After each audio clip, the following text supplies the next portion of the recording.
Good morning and welcome to the Stylo News Intelligence Update for August 28, 2026.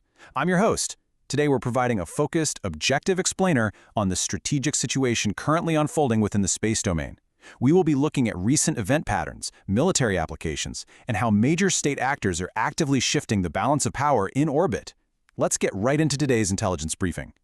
But before we begin our primary analysis, I'd like to note that this morning's briefing is brought to you by ProWave II.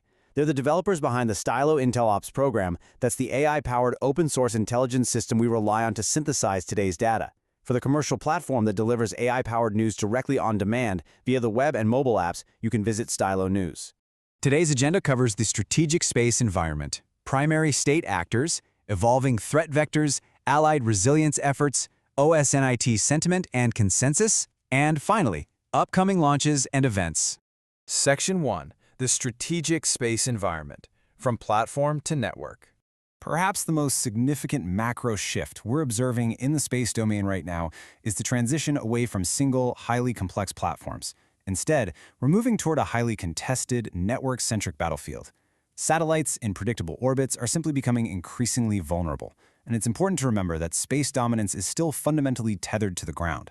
Maintaining this network-centric environment relies heavily on the resilience, security, and launch cadence of terrestrial facilities, places like Vandenberg and Cape Canaveral here in the United States, alongside Taiwan and Wenchang in China.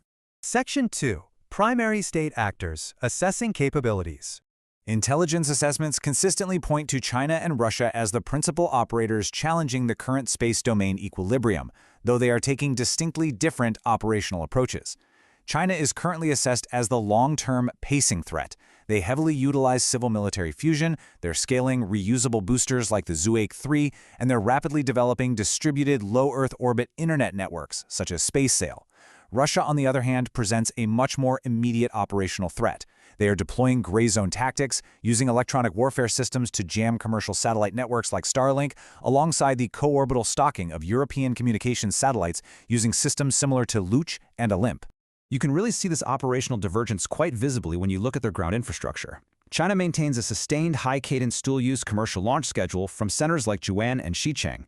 Meanwhile, Russia relies heavily on established military space sectors like the Plesetsk Cosmodrome. However, recent intelligence indicates that their space industrial base is navigating severe pressures right now, stemming from both EU sanctions and terrestrial strikes on space communications nodes. Ultimately, this divergence in ground infrastructure directly dictates their respective capabilities and strategic options up in orbit. Section 3. Evolving threat vectors, non-kinetic and hybrid operations. A broad consensus of intelligence indicates a marked shift away from traditional kinetic anti-satellite missiles. In today's environment, disruption is heavily prioritized over actual destruction. The primary threat vectors we're seeing include the jamming and spoofing of GPS and SATCOM networks, as well as cyber intrusions aimed directly at mission networks and ground segments.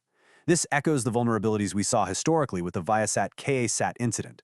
We're also closely tracking co-orbital stalking, the electronic suppression of satellite communications, and hostile ISR targeting, where adversary surveillance satellites essentially act as direct enablers for terrestrial kill chains. And of course, these threats extend well beyond orbit to vulnerable terrestrial infrastructure across the globe. Recent reports have detailed strikes on Russian ground stations in the Dubna, Vladimir, and Samar regions.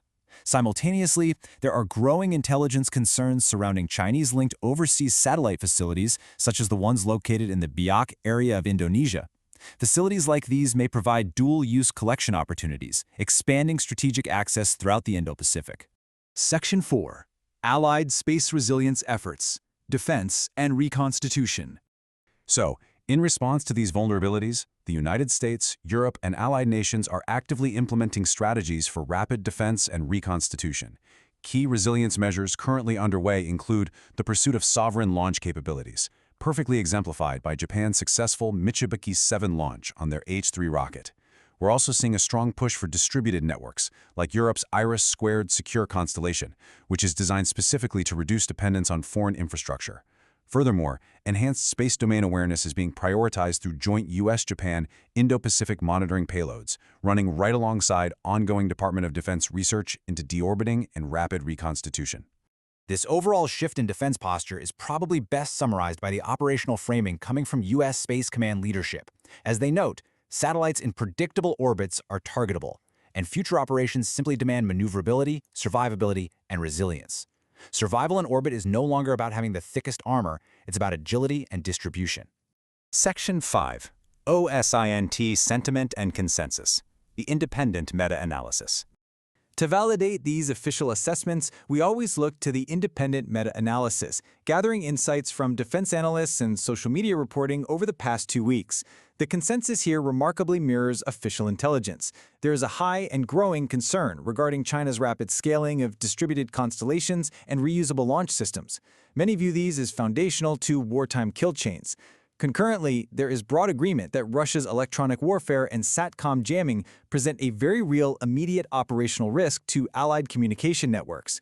The open-source intelligence community firmly agrees. Future conflicts will center on network disruption, not purely kinetic strikes. Section 6. Upcoming launches and events. The near-term watch list. Applying all of this intelligence to the near term, we are tracking several upcoming events with the highest probable impact.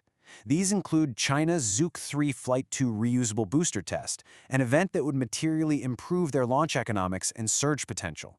We are also closely monitoring the imminent Chang'e 7 lunar mission, commercial logistics staging for Starship, and crucial cadence updates from commercial providers like AST SpaceMobile, whose low Earth orbit integration holds significant military utility.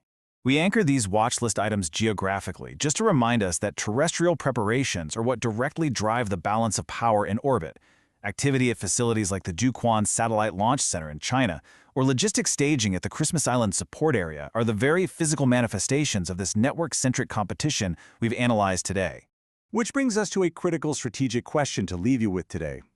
As space definitively shifts from isolated platforms to a highly contested, network-centric battlefield, which actors will successfully secure the resilience and rapid reconstitution necessary to truly command the orbital high ground? The events of the coming weeks will undoubtedly provide some crucial indicators. Thank you for joining us for this morning's Intelligence Explainer. This short program serves as a lead-in to queue you up for our primary audio analysis. We invite you to listen to the full Stylo News Intel Update morning podcast on your favorite channel, or simply follow the link on this post, where we analyze the past 2 weeks of events in much greater depth. We appreciate you tuning in. Please subscribe to our podcast, and for AI-powered news on demand, visit us at stylonews.com. Good day, and stay informed.